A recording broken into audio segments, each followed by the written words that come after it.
মানুষ অনেক জানতে চাইছে, অনেক নিজেদের মন্ত্রীকে, আপনি শুরুতেই বললেন যে মন্ত্রী শব্দে একটা অ্যালার্জি রয়েছে, এমন একটা ইমেজ তৈরি হয়ে গেছে।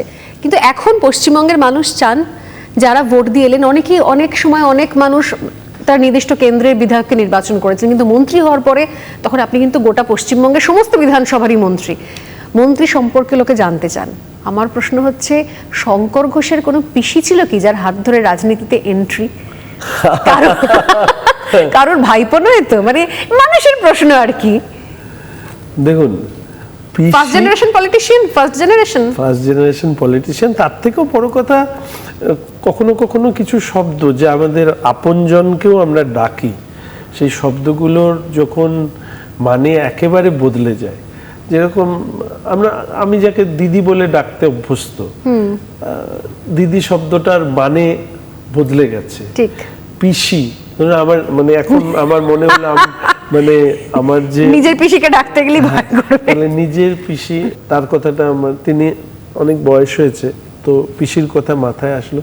সত্যি আমি এই জন্য বলি না যে রাজনীতির রুচির যে অধঃপতন পশ্চিমবঙ্গে ঘটেছে, এটা দুর্ভাগ্যজনক। এবং শুধু শাসক দল হিসাবে পার্টি ইন পাওয়ার যারা রয়েছেন, তাদের আমার মনে হয় এই ব্যাপারে দায়িত্বশীল ভূমিকা পালন করা দরকার। আমরা অন্তত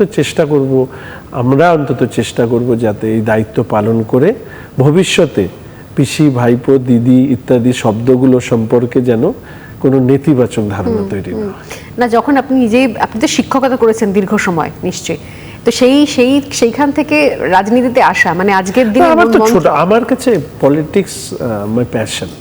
আমার যা কিছু, আমি ছোটবেলায় রাজনীতির সংস্পর্শে এসেছি, এতদিন ধরে রাজনীতি করছি, আমি খেলাধুলো, গান বাজনা, নাটক এগুলোর সাথে যেরকম যুক্ত ছিলাম, পড়াশুনোটা আমার মূলত ছিল এই কারণে করা যে মানে পড়াশুনো না করলে এই জিনিসগুলোকেও আমি উপলব্ধি করতে পারতাম না।